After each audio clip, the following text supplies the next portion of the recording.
estamos estudiando las perfecciones de Dios, los atributos de Dios, y comenzamos con la aseidad de Dios. La semana pasada vimos algo de esto y hoy día vamos a avanzar. Y quizás no está de más que yo les recuerde esto, hermanos.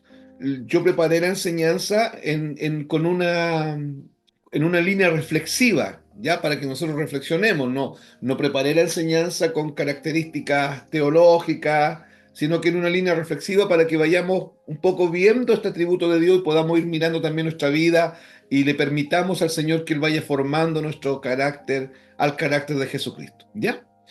Entonces, vayan a sus Biblias, por favor, a Romanos capítulo 11, versículo 36, para continuar con la temática de la aceidad de Dios, uno de los atributos del Señor que es el que estamos viendo. ¿Se acuerdan que vimos que la aceidad de Dios habla de la autoexistencia de Dios? Que Dios no necesita nada externo a Él para existir y Él solo sostiene todo lo que es Él mismo. ¿Ya? Romanos 11, Romanos capítulo 11, versículo 36. Dice el texto.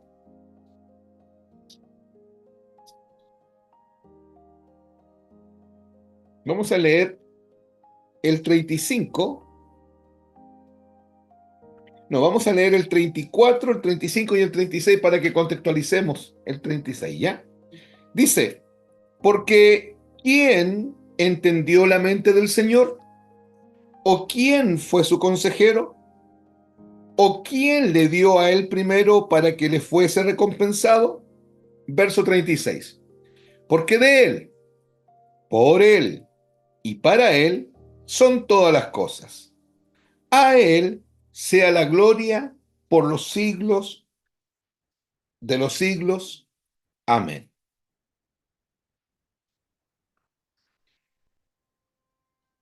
Esperen un poquitito.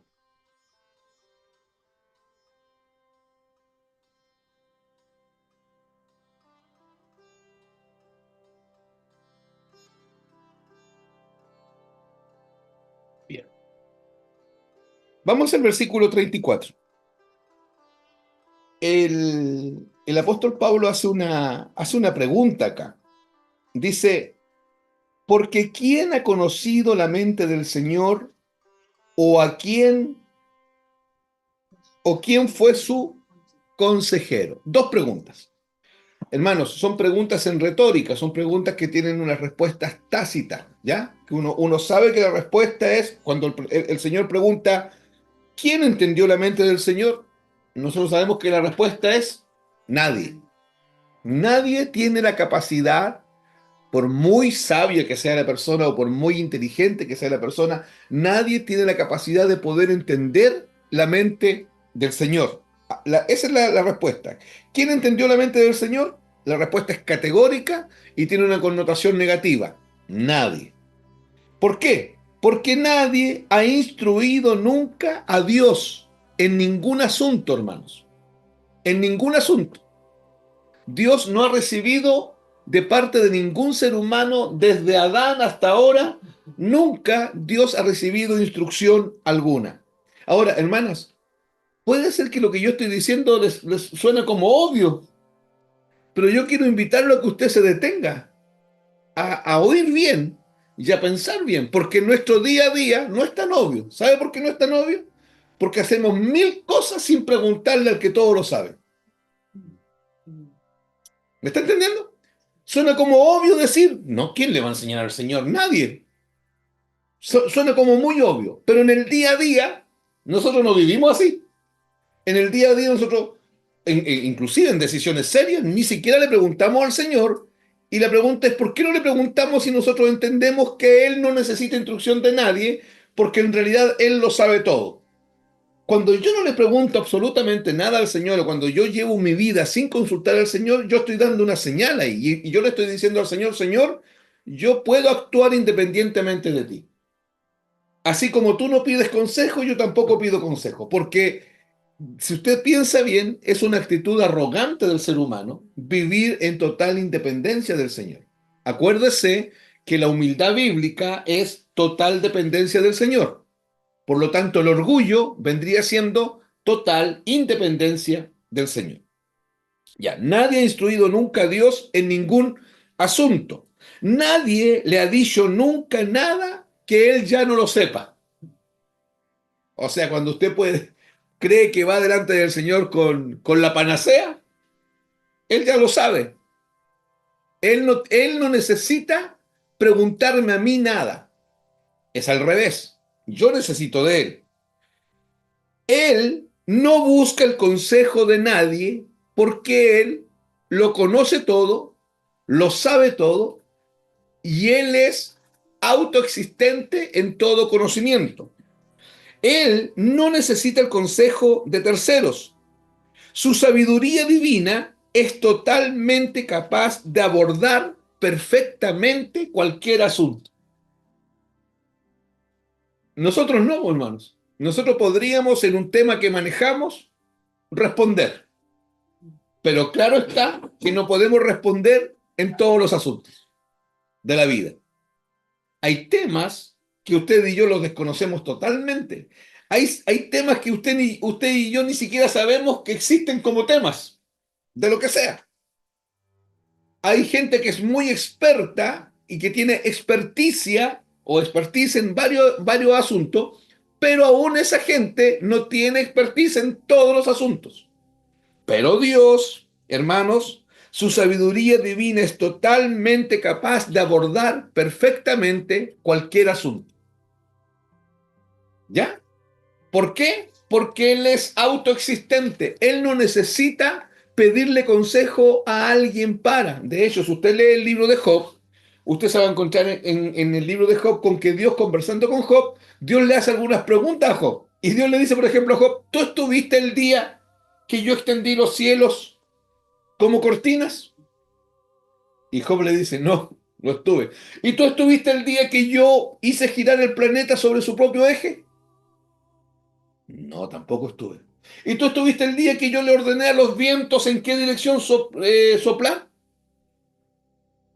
Lo que Dios le está diciendo un poco a Job es, yo no voy a pedir consejo de nadie porque yo no necesito de terceros. Yo me autosostengo, soy autosuficiente, soy autoexistente. Soy el único ser que existe por sí mismo. Si todo lo demás deja de existir, Dios sigue existiendo. Amén. Entonces Pablo hace otra pregunta, versículo 35. Ya vimos las dos del 34. Y el 35 es, ¿quién le ha dado primero para que le sea devuelto? Porque dice el texto, ¿quién le dio a él primero para que le fuese recompensado? Otra pregunta en retórica. La respuesta es, nadie ha puesto nunca a Dios en la situación de que Dios esté en deuda con él. Pero escúchame, mucha gente que profesa fe en Cristo cree que Dios le debe algo. ¿Usted ha oído que algunos de repente dicen que están enojados con Dios? ¿Que están molestos con Dios? De hecho, hay doctrinas que enseñan que nosotros le podemos reclamar a Dios. De hecho, el Evangelio de la Prosperidad enseña que tú le puedes reclamar a Dios sus promesas. Hermano, Dios no tiene deuda con nadie. Por eso es que Pablo pregunta, insisto, en retórica, ¿o quién le dio, verso 35, o quién le dio a él primero para que le fuese recompensado? O sea, ¿quién le dio a Dios primero para que hoy día Dios esté en deuda con él? La respuesta es nadie. El problema está que en la práctica, y capaz aquí hay algunos de nosotros sentados o algunos ahí en su casa, que por algún momento haya pensado que le podemos exigir algo a Dios. O que esta situación no pasó como yo la tenía prevista, como yo creía, y de alguna manera percibo en mi corazón como que Dios me anduvo fallando. Y como que Dios tiene que ponerse al día en ese asunto porque como que está en deuda. Hermanos, de hecho, algunos piensan que Dios tiene que salvar al hombre. Que quede claro, Dios no tiene ninguna obligación de salvar al hombre, ninguna. Dios nos salva solamente como un acto de gracia y de eterna misericordia, pero Dios no tiene obligación de salvarnos. Dios no tiene obligación de darnos de comer. Esa oración sencilla que hacemos al almuerzo, yo no sé si usted la hace consciente o no, o ora rapidito porque tiene hambre, pero cuando decimos, Señor, gracias por darnos de comer, es justamente así. Él no tiene ninguna obligación de darnos de comer. Él lo hace porque es un Dios bueno, bondadoso, benigno, misericordioso, responsable con su creación, pero Él no tiene ninguna obligación con nosotros. Nadie ha prestado a Dios nada para que Dios tenga que devolver algo. Dios no está obligado a devolver nada a nadie. Por lo tanto, Dios no necesita devolverle nada a usted ni a mí. Es al revés. Toda la creación está en deuda con Él y Él no está en deuda con nadie. Insisto, hermanos, estamos estudiando la aceidad de Dios y la aceidad de Dios dice que Dios es autoexistente, que no necesita de terceros para existir, que existe por sí solo, existe por sí mismo. Eso dice la aceidad de Dios. Entonces, cuando alguno de nosotros piensa que Dios tiene alguna obligación con nosotros, ¿sabe lo que estamos diciendo? Dios no es autoexistente. Realmente Él tiene deudas con el ser humano. Y realmente esa deuda que tiene con el ser humano, él necesita pagarla, Él necesita ponerse al día. Hermanos, no. Por eso es que el Evangelio de la Prosperidad es un falso evangelio, porque nos dice cosas que atentan contra los atributos de Dios.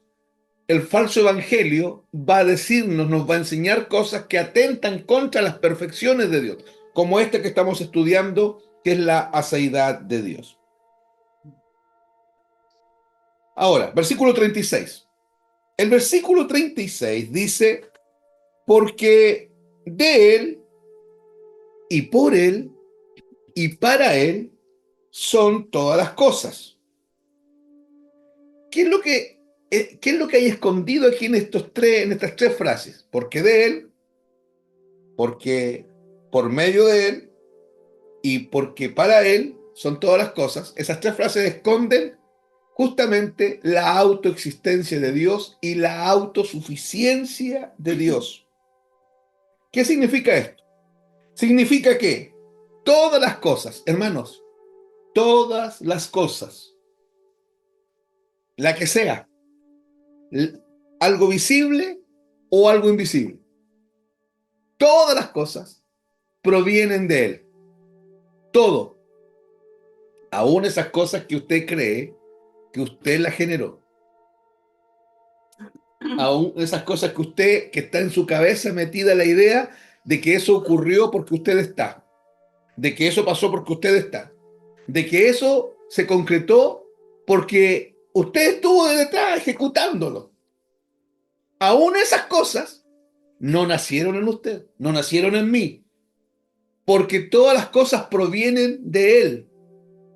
Hermanos, todo, lo mínimo, lo micro y lo macro, lo pequeño y lo grande, todo proviene de Él. Y proviene de Él, pero desde su eternidad pasada. Todo lo que Él ya, todo lo que usted ve pasando, Él lo pensó en su mente en la eternidad pasada. Él lo decretó en su mente en la eternidad pasada. Él lo manifestó como un sentir, como voluntad en la eternidad pasada. Después dice, y todas las cosas son de Él. Otra versión dice, todas las cosas son por medio de Él. En el tiempo que sea, hermano, nada de lo que ocurre ocurre aparte de Él. De hecho, la Biblia dice en Colosenses que todas las cosas, las visibles y las invisibles, en Él subsisten. No hay nada pasando, no hay nada ocurriendo, no hay nada apareciendo que no esté pasando por medio de Él, en el tiempo que sea. Y todas las cosas, termina el texto diciendo, son para Él en la eternidad futura. todo nació por medio de Él en la eternidad pasada, todo está pasando por medio de Él hoy día, en el tiempo que sea, en esta temporalidad humana, y todo va a ser para Él en la eternidad futura. Hermanos, todo, absolutamente. Los árboles dan su fruto para la gloria de Dios. Las olas rompen en la playa para gloria de Dios. Los cardúmenes de peces se mueven en las corrientes marinas para la gloria de Dios. Los glóbulos rojos que circulan por todo nuestro sistema circulatorio y que siguen un ordenamiento y que hay un proceso y que hay todo un proceso químico ocurriendo dentro, aparte de que te mantiene vivo, es para la gloria de Dios. Como lo dije el otro día, los perros ladran porque Dios existe. Y las hormigas juntan su alimento en invierno porque Dios existe. Todo ocurre. El sol sale a una hora determinada y se esconde al otro lado a una hora determinada porque Dios existe. La luna aparece cuando el sol se esconde y la luna se esconde cuando el sol aparece porque Dios existe. Los planetas giran y se sostienen en su órbita porque Dios existe. El planeta Tierra no se acerca más al sol y no se aleja más del sol porque Dios existe. Si se acerca, hermanos, un par de kilómetros, la Tierra arde, se quema, es pulverizada. Pero si se aparta un par de kilómetros, la Tierra se congela. ¿Qué es lo que hace que la Tierra por miles de años se mantenga en la misma órbita? La autoexistencia de Dios. Las leyes físicas, hermanos. La centrípeta, las fuerzas de Roche, todos los vectores físicos, la centrífuga, la fuerza de gravedad, todos los vectores que se cruzan entre ellos, todas las fuerzas físicas responden a la existencia del Dios de los cielos. Y esto es tremendo, hermanos, porque en este Dios de los cielos es justamente el Dios nuestro, es el Dios que nos salvó, es el Dios que adoramos, es el Dios que tenemos por Dios. Vamos bien, ¿cierto? Nada surge de sí mismo, nada procede por sí mismo, nada existe por sí mismo. Todo existe de Cristo, por medio de Cristo y para Cristo. O sea, todo procede de Dios, por medio de Él y todo es para la gloria de Él. Hermano, nada tiene existencia en sí mismo. Ese lenguaje humanista diabólico, por ejemplo, yo forjo mi destino, ¿lo han escuchado? Sí. Eso es diabólico. La Biblia sabe lo que dice, que por Dios son ordenados los pasos del hombre. No, yo hago mi vida, yo me levanté solo, la famosa resiliencia. No, hermanos, Dios sostiene al hombre. Dios le da fuerza a usted para que el otro día, enfermo y todo, usted se levante. Pero si Dios decide que nada más, no existe fuerza en este mundo que haga que usted esté de pie. Alzamos nuestros brazos al cielo porque Dios existe. Cerramos nuestros ojos para dormir porque Dios existe. Nuestro corazón palpita y hace el sístole y el diástole armoniosamente porque Dios existe. Las venas trasladan un elemento, las arterias trasladan otro elemento porque Dios existe. Los alveolos, los bronquiolos dentro de usted están funcionando como reloj suizo porque Dios existe. Si no, sería imposible, seríamos esto sería una anarquía, sería un caos total. ¿Amén? Entonces, ignorar, escuche bien, consciente o inconscientemente las escrituras ha generado que muchas personas se hayan creado una caricatura de Dios. Un Dios que la Biblia no muestra, un Dios que la Biblia no enseña, un Dios que el Evangelio no revela. Por falta de conocimiento bíblico, hermano, por falta de entendimiento bíblico, la gente se ha creado una caricatura de Dios, algo que no existe, algo que es falso. Hoy día se predica a un Dios que realmente es una caricatura, un Dios que no tiene amparo en las Escrituras. Insisto, esto debido a la falta de entendimiento escritural. Nosotros sabemos que es a la falta de evangelio, a la falta de revelación de la cruz, a la falta de revelación de Cristo. Por lo tanto, como la religión ha creado una caricatura, lo que se adora, en realidad, lo que se enseña y se adora es a un Dios con D pequeña, con D minúscula. Es a un Dios que es una fantasía. Es a un Dios que es, lo vuelvo a decir, una caricatura, que no tiene nada que ver con lo que la Biblia dice. Es un Dios que pareciera que nos necesita. Un Dios griego. ¿Se acuerdan que hablamos de eso el otro día? ¿Cuál era el problema de los dioses griegos? De Zeus, de Poseidón, de Hades, de Ares. ¿Cuál era el problema de ellos? Que ellos vivían en un panteón, ¿ya? Un lugar donde ellos habitaban, pero para su existencia y su permanencia y la permanencia de sus poderes necesitaban de que los hombres lo adoraran y les rezaran permanentemente. Cuando los hombres no adoraban y no rezaban permanentemente, los sacerdotes que eran los que oficiaban el culto a Olimpo y a Cronos, el padre de los dioses, ellos tenían que decirle a la gente que si no rezaban rápido, existía un ser marítimo de las profundidades que se llamaba el Kraken. Y el Kraken iba a venir y iba a destruir todo. Por eso que existían los sacrificios de lolitas de 12, 14 años vírgenes para derramar sangre, para aplacar al Kraken y para que se volviera a rezar a los dioses a fin de que los dioses recobraran su fuerza porque se habían debilitado. ¿Y qué es lo que ha hecho la religión? La religión ha enseñado a un Dios que nos necesita. El Dios de la Biblia lo han transformado en un Dios griego, un Dios que nos necesita. De hecho, el mensaje que se predica es, ven a Cristo porque Cristo te necesita. Hermano, no es así. No nos necesita ni Cristo, ni el reino de Cristo, ni Dios nos necesita, ni la luz nos necesita. Es todo al revés. Necesitamos a Cristo, necesitamos estar en la luz, necesitamos ser parte del reino de Dios, necesitamos a Dios. Y se ha creado una verdadera fantasía, un Dios que es una fantasía, un ídolo, que no es el Dios de las Escrituras.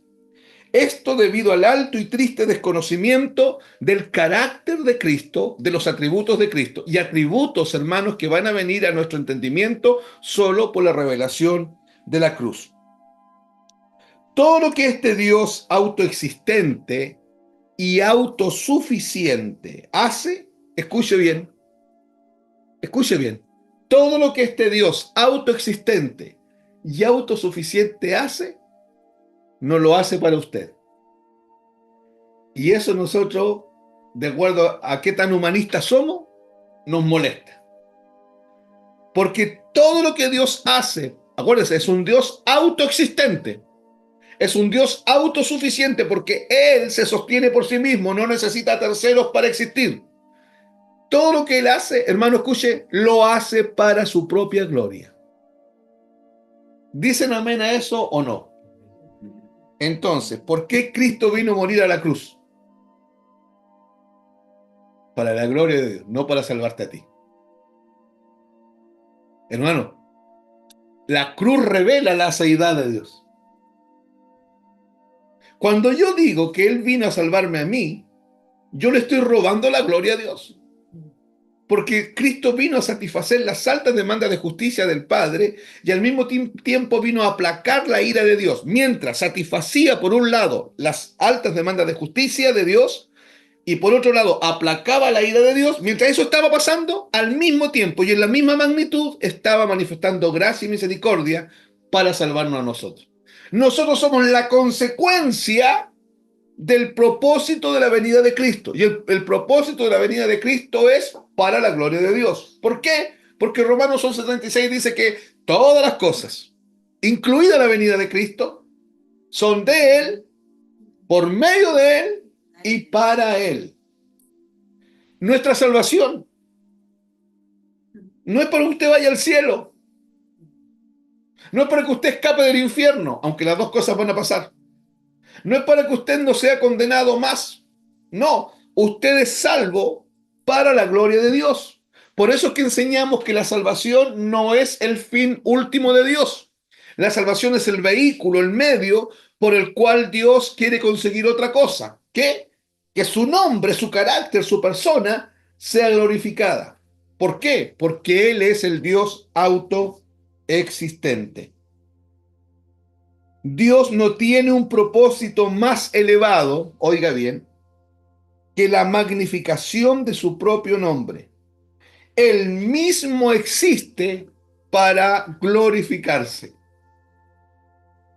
¿Se acuerda que en el Antiguo Testamento hay unas expresiones así? Para gloria de tu nombre los he llamado.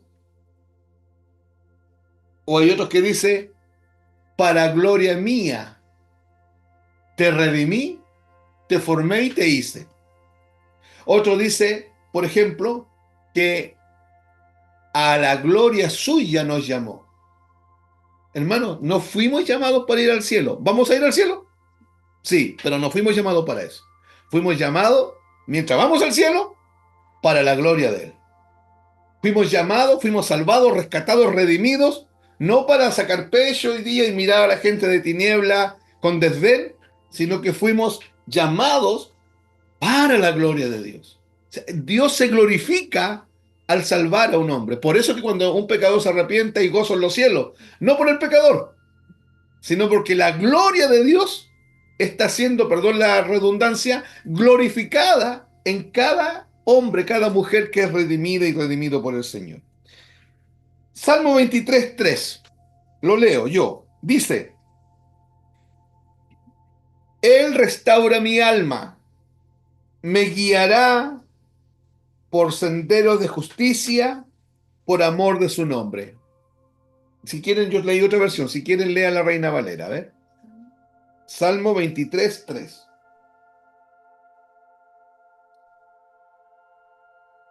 Confortará mi alma, me guiará por sendas de justicia, por amor de su nombre. ¿Se da cuenta? Confortará mi alma. O sea, mi alma lo hará conmigo. Me guiará. ¿A quién? A mí, por sendas de justicia, o sea, por el camino del Evangelio. Pero todo esto lo va a hacer, Por amor de su nombre.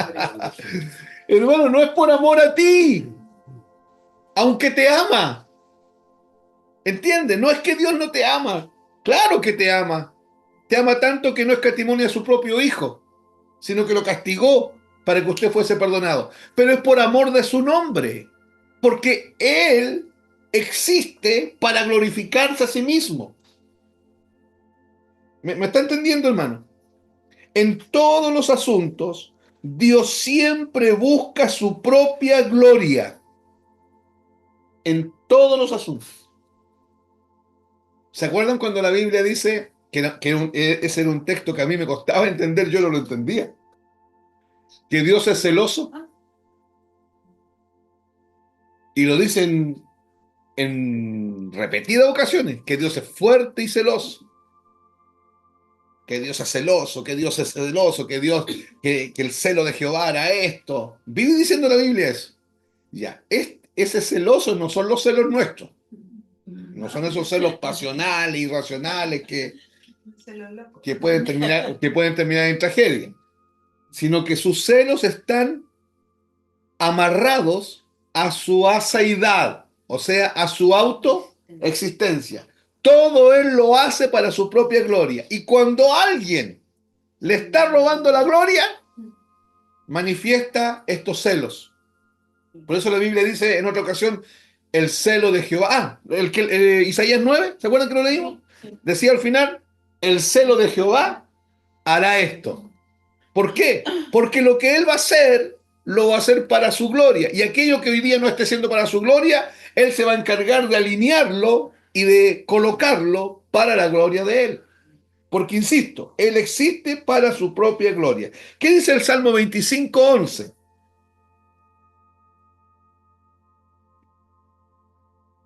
Por amor de tu nombre, oh Jehová, perdonarás también mi pecado, que es grande. ¿Nos perdona el Señor? Sí. ¿Por qué lo hace? Por amor de su nombre.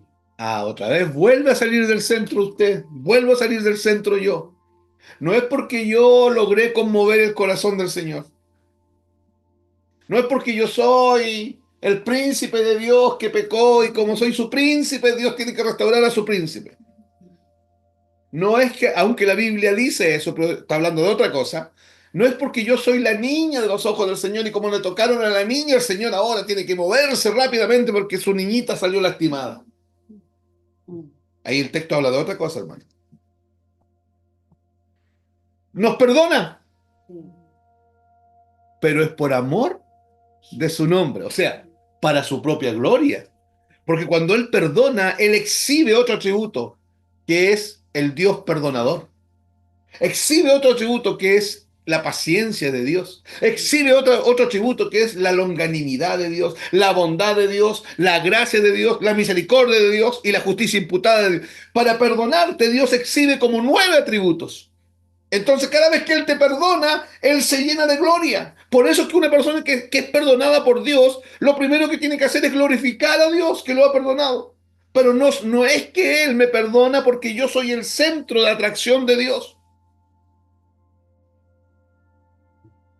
Hermano, decir esto en el mundo religioso es cortar cabeza. Porque en el mundo religioso el centro es el hombre y Dios está en función del hombre. Aquí, este atributo de la seidad nos está mostrando que la cosa es totalmente diferente. David escribió el Salmo 25, ¿ya? Este hombre de Dios entiende que su perdón engrandece la grandeza del propio nombre de Dios. El gran perdón de Dios se revela al hombre mostrando la grandeza de Dios. ¿Podemos leer el Salmo 31:3? Anótenlo y leámoslo. Salmo 31:3. Porque tú eres mi roca y mi castillo, por tu nombre me guiarás y me encaminarás. Por tu nombre me guiarás y me encaminarás, o por tu nombre me guiarás y me conducirás. No lo hace por ti, lo hace contigo, pero es por su nombre, es por su gloria, es para Él, hermano. Todo lo que está pasando en tu vida es para Él. Y todo lo que Dios, cada interacción que Dios está haciendo y operando dentro de ti y a través de ti por la persona del Espíritu Santo, es para la gloria de Dios. ¿Qué dice el Salmo 79:9? Aquí Dios hace un llamamiento fuerte. ¿Cómo dice? Salmo 79:9. Ayúdanos, oh Dios, de nuestra salvación, por la gloria de tu nombre, y líbranos y perdona nuestros pecados por amor de tu nombre. Hermano, el texto podría decir, líbranos, Señor, por amor a tu siervo, a tu siervazo, ¿cierto? Líbranos, Señor, por amor a tu sierva, a tu siervaza, a la gran sierva que tienes aquí. Como muchos oran así. Señor, mírame, mira a tu siervo y compadécete de él. Ese mírame y mira a tu siervo y compadécete de él. Mira y busca dentro de mí. La embarré, pero busca si encontráis algo bueno y por amor a esa poquita cosa buena, perdóname. Y como no hay nada, hermano, Dios tiene que hacerlo por Él mismo. Por eso el texto dice, ayúdanos, oh Dios de nuestra salvación, por la gloria de tu nombre. O sea, si va a venir alguna ayuda de Dios a nuestra vida, es por y para la gloria de su nombre. Y después dice, y líbranos y perdona nuestros pecados por amor de tu nombre. Ahora, cuando nos perdona, ¿manifiesta su amor a nosotros? Sí. Sí. ¿Nos ama el Señor? Sí. Sí. Pero el amor a mí no es el fin último de Dios. El amor a mí es mientras Dios está actuando en mí, está manifestando su amor, pero eso que está actuando, esa operancia de Dios dentro de mí, es para que su propia gloria sea exaltada, para que su propia gloria sea glorificada. El salmista pide a Dios que lo guíe de la manera que más promueva su nombre. Esto se debe a que Dios busca su propia gloria por encima de todo. Hermanos, Dios busca su propia gloria por encima de todo. Te dan un homenaje en tu puesto, en tu lugar de trabajo. Y te van a decir palabras buenas, te van a alabar, van a hacer un reconocimiento de tu carácter, de tu responsabilidad, de los años de servicio. ¿Cómo tiene que verlo usted? ¿Qué está pasando realmente ahí? Sí. ¿Pero qué está pasando ahí? Dios se está glorificando. Entonces usted tiene que tener cuidado con que el pecho no se le empiece a hinchar, porque no está ocurriendo eso para usted. Eso está ocurriendo para la gloria de su propio nombre. Y está pasando contigo. Entonces tú tienes que humildemente estar ahí quieto y entender que el que está siendo glorificado es el Señor y que Él se está glorificando. Eso que está pasando ahí es para la gloria de su propio nombre. Mire lo que dice Isaías 48:11. Este texto es potente, hermanos. Este texto que viene aquí es potente. Póngale un asterisco al lado a ese texto, subrayenlo porque es potente, es cortito, pero es potente. ¿Cómo dice?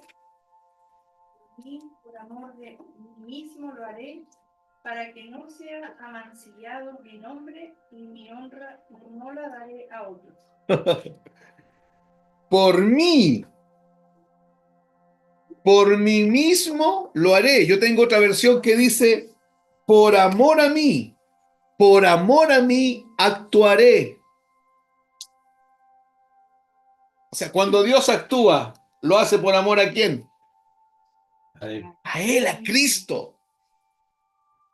Y no dará su honor a otro, porque es Dios celoso en su gloria. No dará su honor a otro. Dios está subrayando fuertemente la exaltación de sí mismo en sus acciones, a tal punto que lo repite 2 veces, por amor a mí mismo, por amor a mí mismo. No es, lo que está pasando no es porque es usted, no es porque soy yo. ¿Se dan cuenta que quedamos totalmente fuera nosotros? Que el centro es Él. Está actuando en tu vida. Y a todos les está pareciendo que tú estás logrando algo. Pero es Dios. Es Dios. Es Dios llevándote al final. Es Dios otorgándote eso. No eres tú logrando el título académico. No es tu esfuerzo, no es tu capacidad, no es todas las horas que trasnochaste, no es porque tú estudiaste, eras aplicado y porque el ADN tuyo venía con una carga de intelectualidad superior al resto. No, no tiene nada que ver con eso. Es Dios haciendo en ti, pero para gloria de Él. Y mientras eso está ocurriendo, usted y yo tenemos que estar muy, pero muy, muy claros con eso. ¿Qué dice Jeremías 14:7?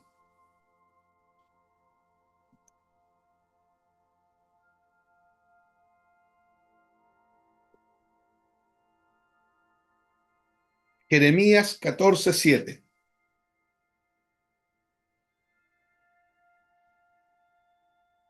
¿Quién lo tiene? Aunque nuestras iniquidades testifican contra nosotros, oh Jehová, actúa por amor de tu nombre, porque nuestras rebeliones se han multiplicado.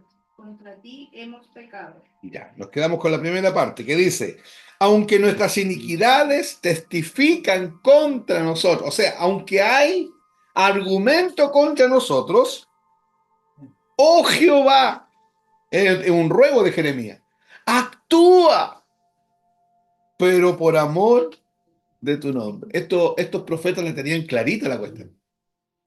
Tenían un entendimiento que nosotros no tenemos. Actúa por amor de tu nombre. Primera de Corintios 8:6. Aquí el apóstol Pablo plantea esta misma autoglorificación que Dios se da. Dios se glorifica a Él mismo. 1 Corintios 8:6. ¿Qué dice? Para nosotros, sin embargo, solo hay un Dios, el Padre, del cual proceden todas las cosas, y nosotros somos para Él, y un Señor Jesucristo, por medio del cual son todas las cosas. Y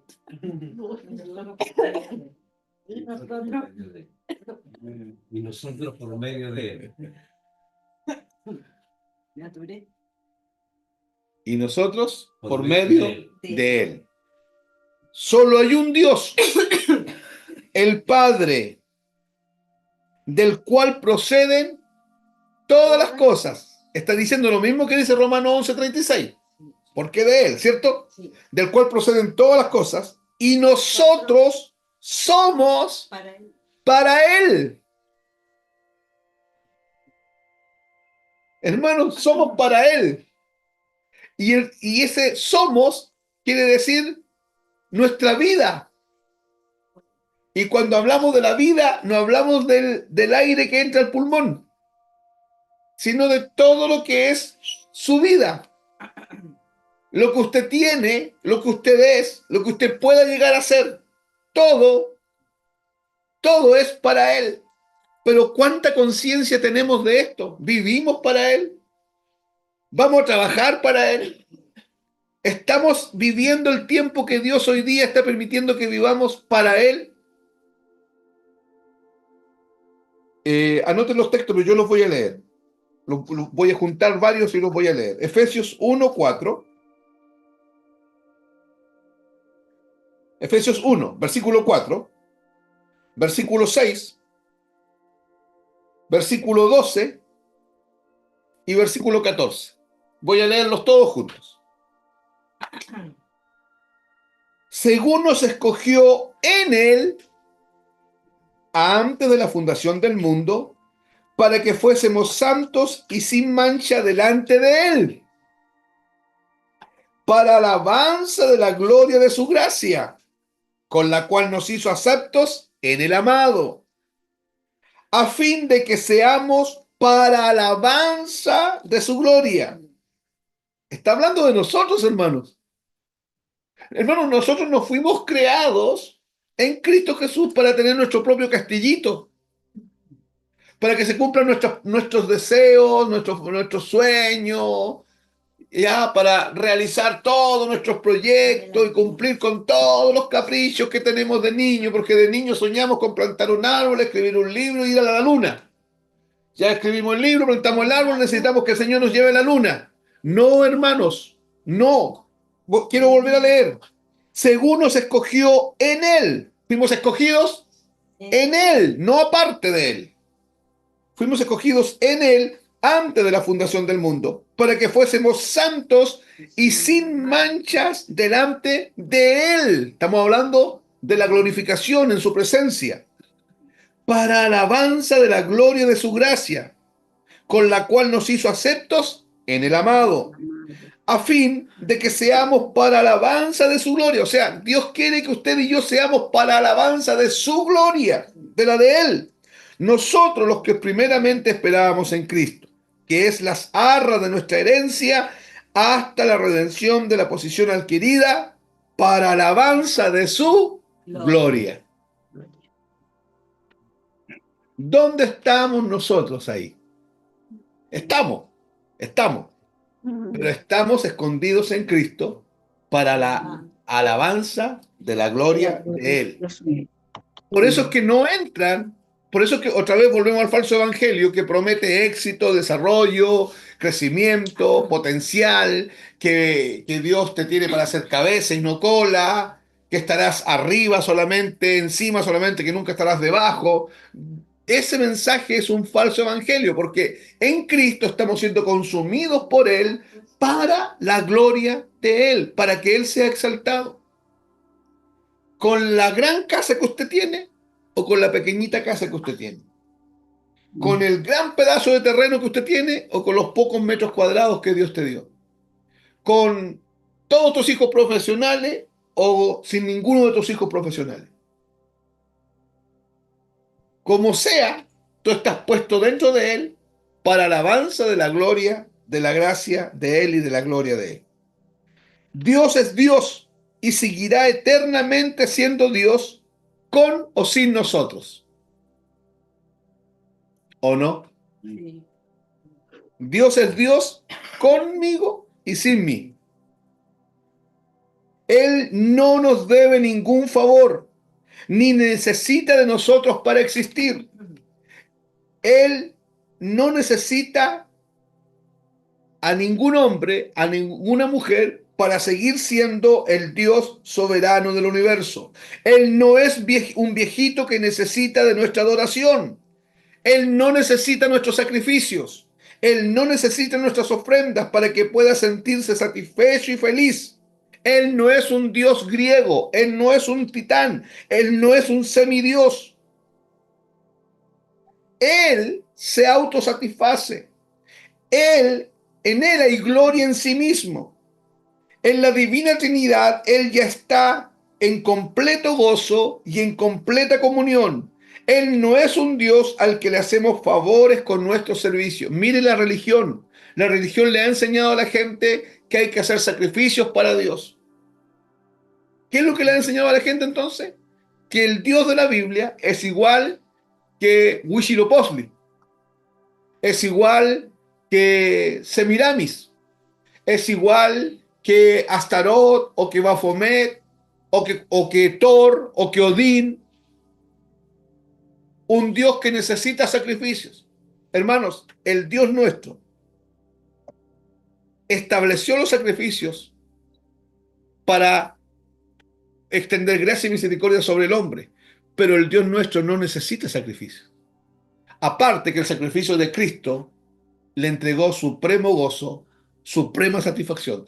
Dios se satisface en plena comunión y en pleno gozo en Cristo Jesús. De mí, de usted, no necesita nada. Por eso, si usted y yo realizamos nuestro culto y nosotros vamos con el entendimiento de que le vamos a rendir un culto agradable a Dios, que nosotros le vamos a rendir un culto agradable a Dios, no hemos entendido absolutamente nada, hermanos. ¿El culto a Dios es agradable? Sí, pero es porque está escondido, metido, sumergido en el sacrificio de Cristo. Y lo que agrada a Cristo es justamente, perdón, a Dios es justamente Cristo muerto, sepultado y resucitado, satisfaciendo las altas demandas de Dios. El único con una vida impecable, sin pecado, una vida perfecta, que logró vivir en plenitud la ley de Dios, que la cumplió toda, que murió cargando un pecado sin nunca haber hecho pecado, cargando el pecado, y que recibió el azote de toda la ira de Dios y que aún así se mantuvo inconmovible, que murió, fue sepultado y resucitó. Ese es el único hombre que ha logrado satisfacer a Dios. Y los que están escondidos en Dios, en Cristo Jesús, logran agradar a Dios y logran satisfacer a Dios por medio de la fe, no por actos que nosotros hacemos. Quiero leer algo, escuche. Eso significa que Él tampoco nos debe el Evangelio. Dios no estaba ni está obligado a salvar pecadores que se rebelaron contra Él. Él no nos debe su favor. Él no nos debe su misericordia. Él no nos debe salvación. Él no está obligado a salvar al hombre. Nosotros ni siquiera somos capaces de ganarnos algo de Él. Todo lo contrario, somos justos, merecedores de juicio y castigo eterno. Pero somos justos porque Dios, por gracia, no por obligación, por amor, no por obligatoriedad, te ha salvado y te ha hecho su hijo.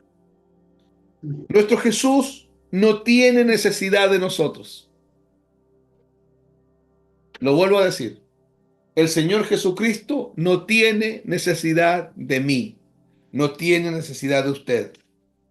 Somos nosotros quienes tenemos una necesidad de tal magnitud que ni siquiera podemos hacer algo para lograr salvarnos por nuestros propios medios. Nuestra necesidad de Cristo es tan grande, hermanos, que ni siquiera la logramos entender.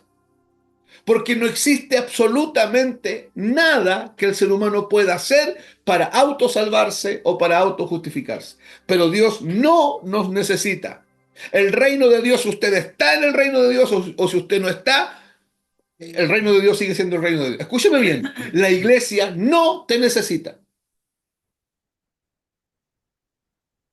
Tú no le haces un favor a nadie con ser parte de la iglesia. Y esto puede sonar complicado para muchos. Yo no le hago un favor a Dios con ser parte de la iglesia. Al contrario, el único beneficiado con ser parte de la iglesia de Cristo soy yo. Porque no merezco ser parte de su cuerpo y fue puesto como un miembro integral del cuerpo vivo de Cristo, del cuerpo mítico de Cristo, que es la iglesia, sin merecerlo. Por ser parte de la iglesia, Dios no tiene ninguna obligación conmigo. Él me puso en su cuerpo y Él expresa su vida en y a través de mí, pero por un asunto de amor y de gracia. ¿Se acuerdan cuando dice la Biblia en Efesios?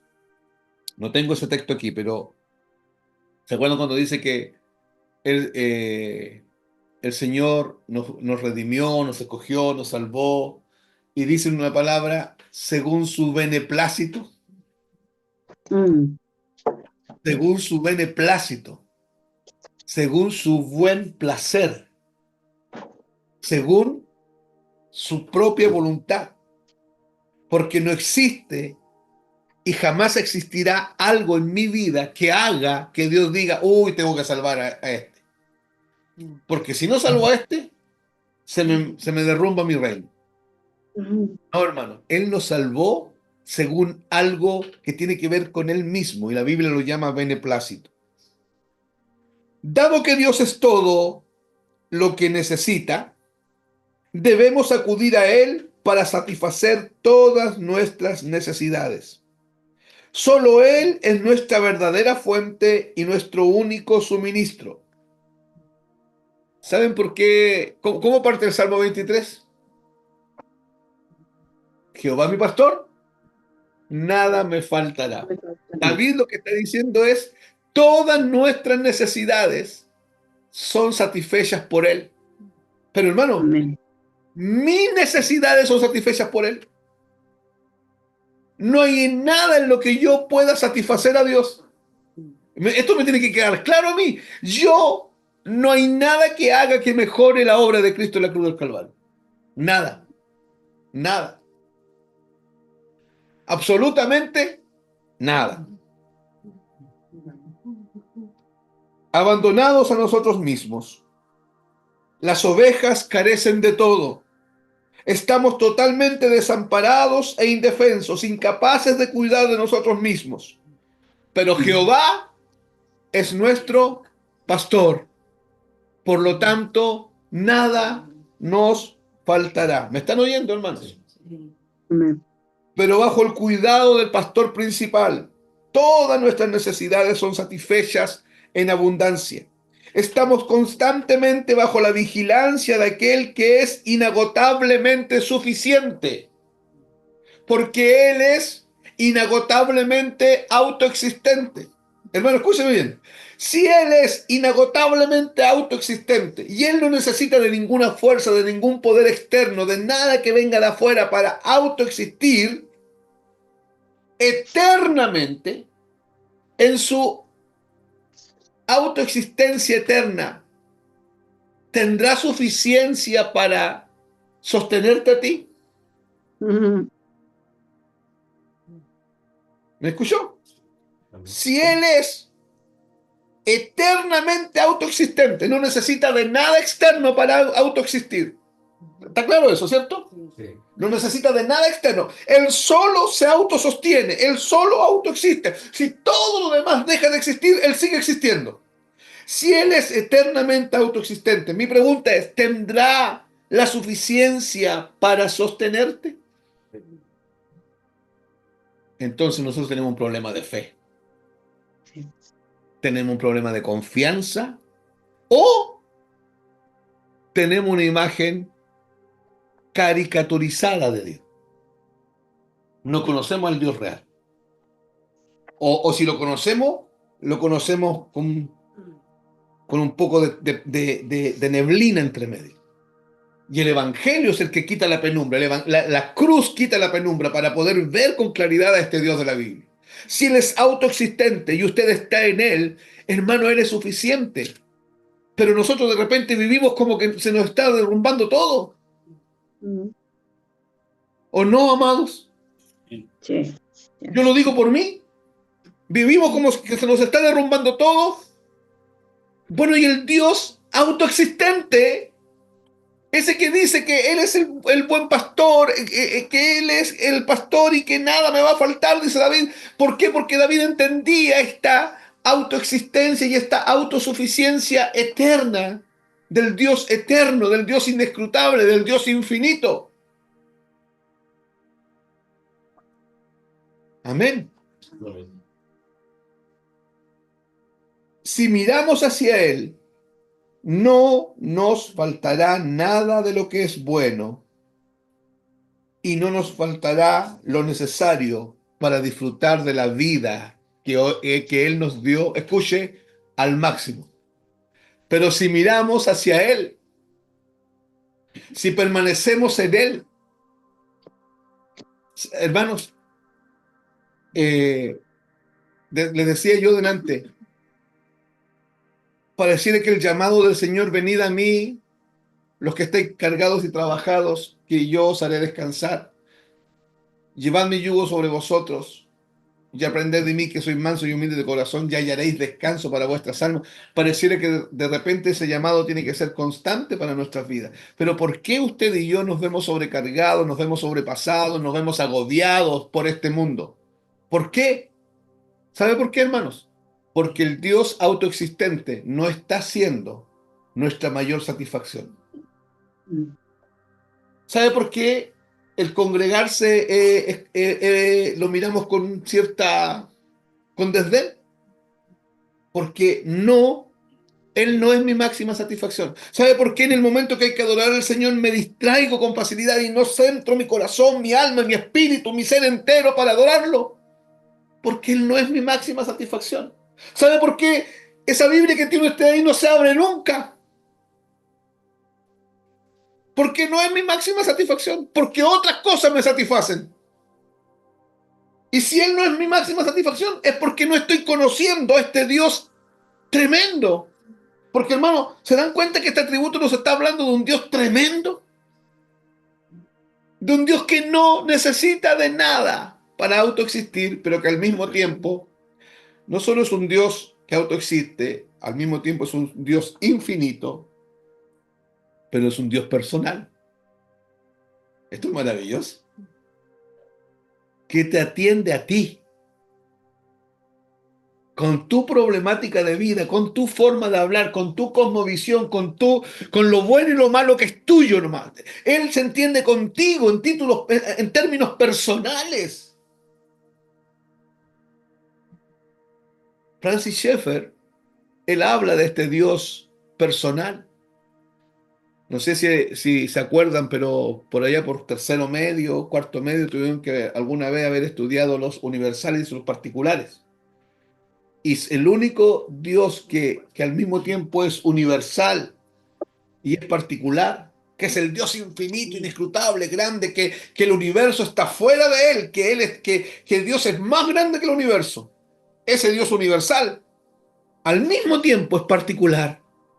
Puede estar en tu corazón, tratando tu corazón, consolando tu corazón, entendiendo tu vida. Escúchame bien, va a sonar humanista lo que voy a decir, pero no es humanista. Él puede caminar al paso que tú puedes caminar. No porque Él se amolda a ti. No, no, no, no, no. Porque Él comprende y se acuerda que tú eres polvo. Ese Dios que usted tiene.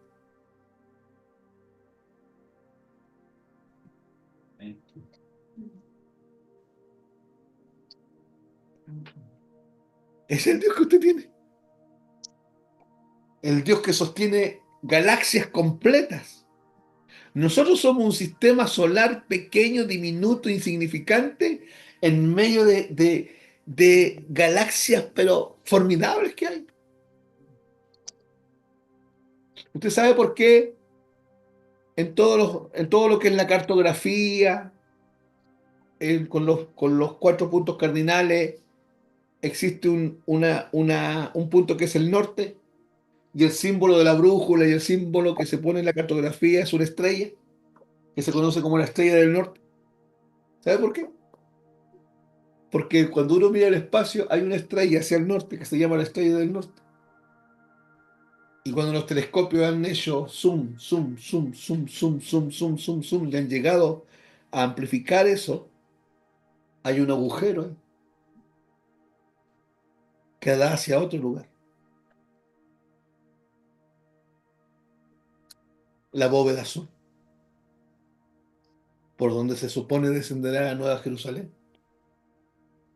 El Dios que hizo todo eso que es formidable, mora dentro de ti y te conoce en tu pequeña insignificancia y te trata con amor, misericordia y bondad.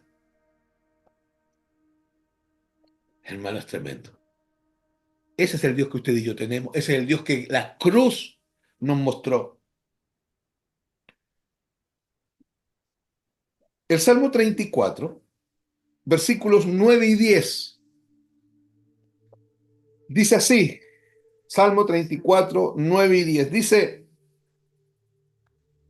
temed a Jehová,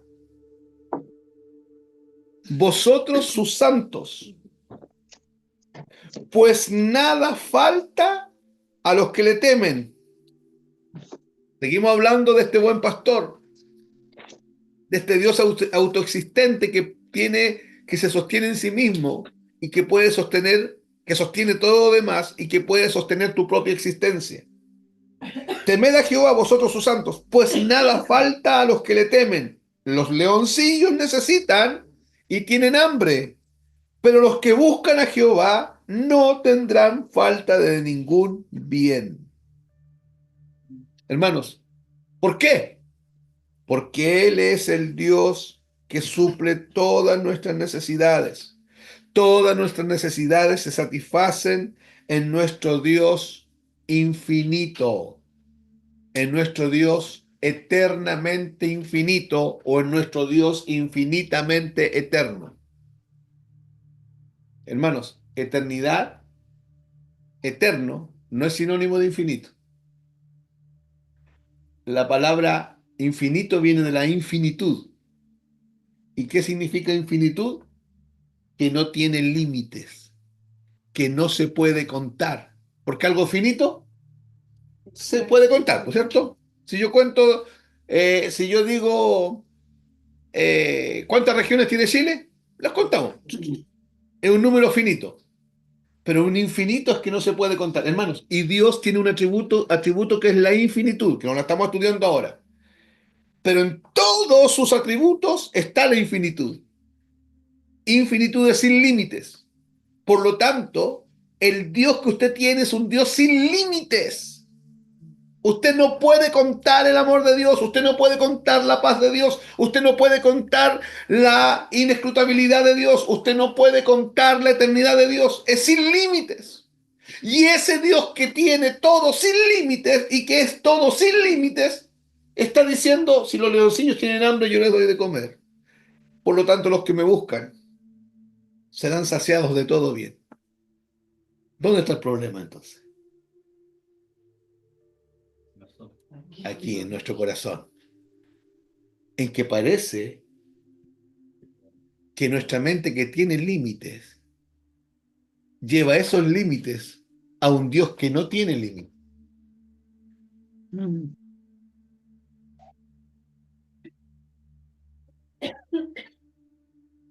Uno de los milagros de Jesús, que fue la multiplicación de los panes y los peces, fue para mostrar esto,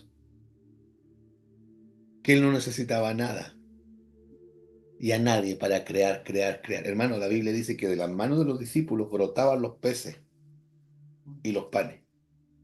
Brotaban peces y panes para 5.000 personas. Usted sabe que contaban hombres y mujeres. O sea, contaban hombres, no, mujeres no. Por lo tanto, se cree que ese día fueron alimentados entre 22.000 y 25.000 personas. ¿Qué es lo que se manifiesta ahí? El Dios autoexistente que crea, que no necesita de nada, de nadie, pero al mismo tiempo un Dios infinito que multiplica, multiplica, multiplica, multiplica y que puede satisfacer la necesidad en cualquier momento. Física, material, espiritual, emocional, psíquica. Por eso es que usted y yo no tenemos que buscar otros. Dios tiene que llevarnos a un entendimiento de poder comprender que en Cristo, como dice Pablo, estamos verdaderamente completos. Dios tiene que llevarnos allá. Filipenses 4:19, ¿se sabe de ese texto? No. ¿Sabe de memoria? Mi Dios pues suplirá, Ah, todas las cosas. dígalo nomás, todo lo que os falte Todo lo que os falta. conforme a sus riquezas en gloria. ¿Te falta capacidad de perdonar? Dios la suplirá. ¿Te falta arrepentimiento? Dios lo suplirá. ¿Te falta fuerza física? Dios la suplirá. ¿Te falta entendimiento? ¿Te falta revelación? ¿Te falta sabiduría? Dios la suplirá, porque el texto dice, mi Dios pues suplirá todo lo que os falte conforme. Eso es en gloria en Cristo Jesús. Ya, usted ya sabe que Dios es un Dios infinito. ¿Qué es lo que era la infinitud? Que no tiene fin, o sea que no se puede contar. no se puede contar. Entonces, ¿cómo serán las riquezas en gloria en Cristo Jesús? Incontables. Lo que usted necesite está. Lo que usted, hermano, lo que usted ni se imagina está en Cristo Jesús. Y usted fue puesto en Cristo Jesús.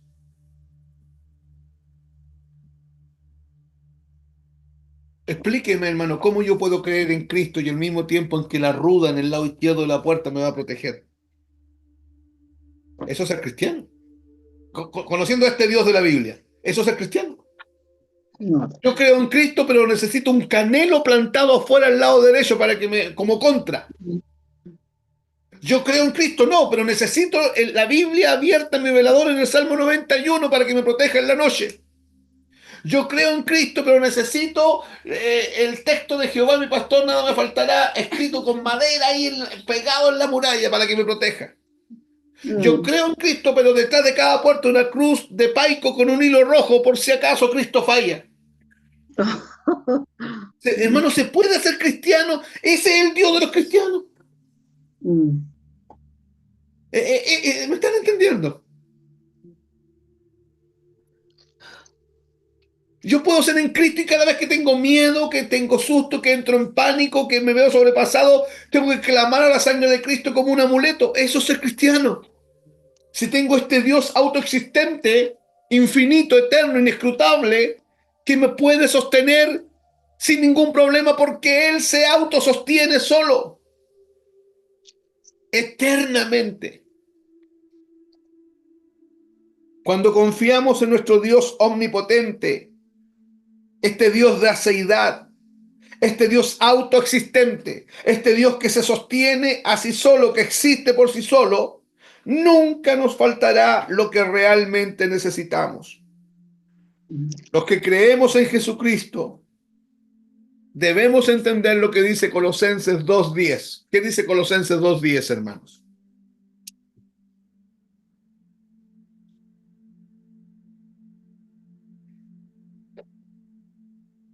Y vosotros estáis completos en Él, que es la cabeza de todo principado y potestad.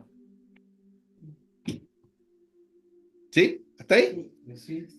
Y vosotros estáis Completos. completos en Él. La palabra griega ahí es pleromá.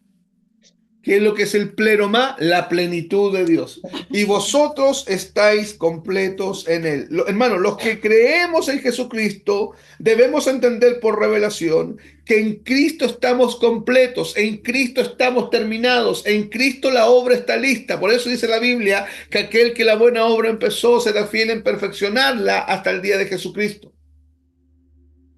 Por eso abandonar el camino de justicia es terrible. Porque es abandonar un camino terminado, es abandonar una obra hecha totalmente. Por eso es que abandonar, como dice 2 de Pedro capítulo 2, abandonar el camino de justicia es mejor no haberlo conocido. Es como el perro que vuelve al vómito y como la puerca lavada que vuelve al cieno, porque es rechazar una obra del Dios autoexistente que está totalmente terminada. Hemos sido completados por aquel que es todo completo, desde la eternidad pasada hasta la eternidad futura, porque en Él, dentro de Él, dice Colosenses 2:10, estáis completos. Voy terminando. La aceidad de Dios nos enseña que podemos confiar en Él completamente, ¿sí o no? Hermanos, ¿podemos confiar en Él completamente? ¿Por qué? Sí. ¿Por qué nos enseña eso la aceidad de Dios?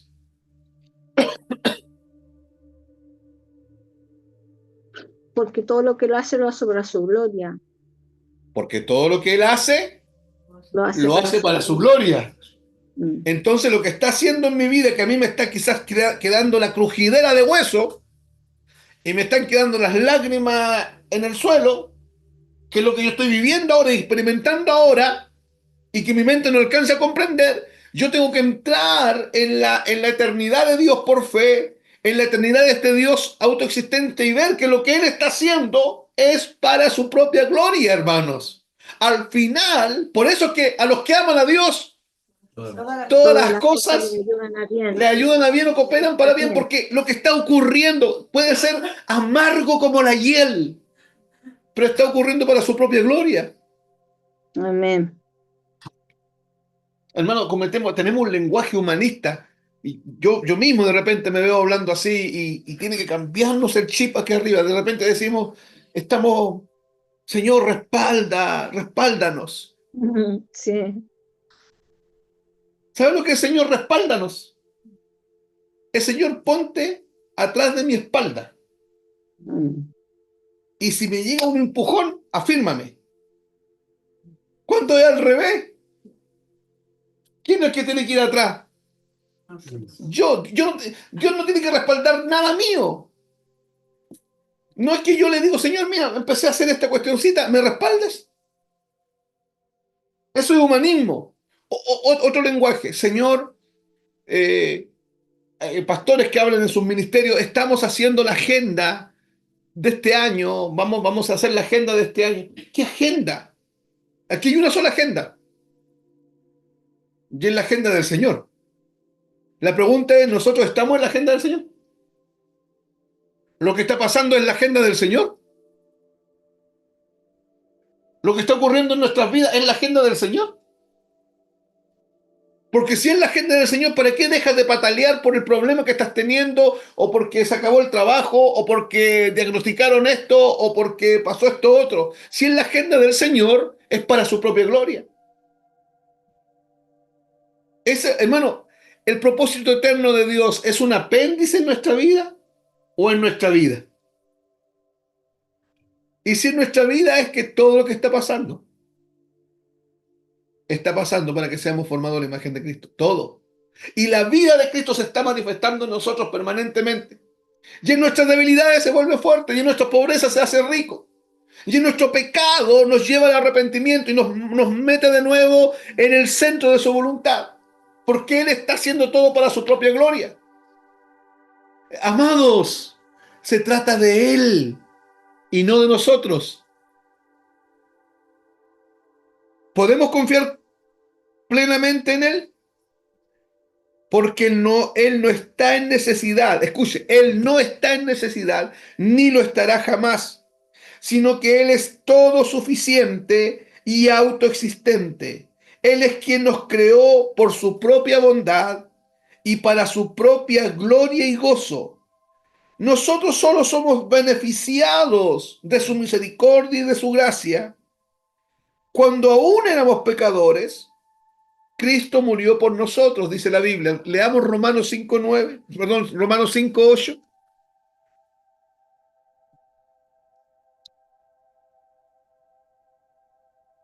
Mas Dios muestra su amor para con nosotros en que siendo aún pecadores, Cristo murió por nosotros. De nuevo, hermano. Mas Dios muestra su amor para con nosotros en que siendo aún pecadores, Cristo murió por nosotros. Ya.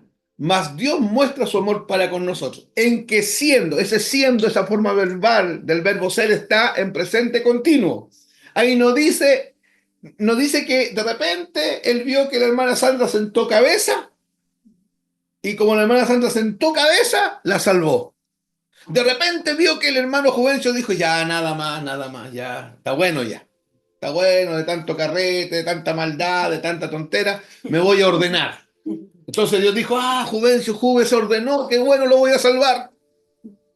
No es que Dios dijo, mira, la hermana Yorkie, mira, se puso reflexiva. Se puso reflexiva la Yorquita y dijo, ya está bueno, nada más de maldad, de ser malilla, me voy a empezar a componer un poquito. Y Dios dijo, ya mira, qué bueno que reflexionó la Yorkie, entonces la voy a salvar.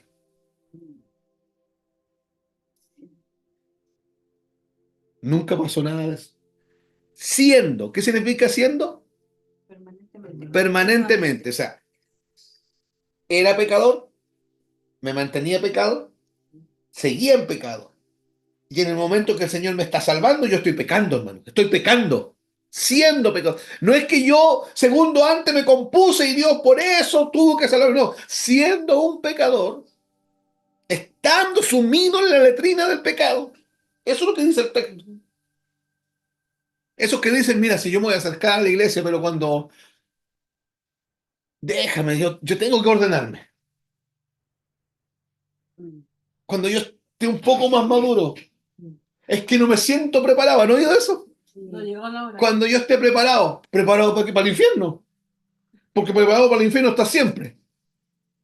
Hermano, eso no existe. Siempre hemos estado en pecado y en pleno pecado, en plena mugre, con toda la ira de Dios, con todo el juicio de Dios encima y con toda la condenación eterna encima, Cristo vino y nos salvó. Según otro texto que quiero que lean, o yo lo voy a leer, pero búsquenlo, Efesios 1:5. Efesios 1:5. Vuelvo a leer lo que leí delante.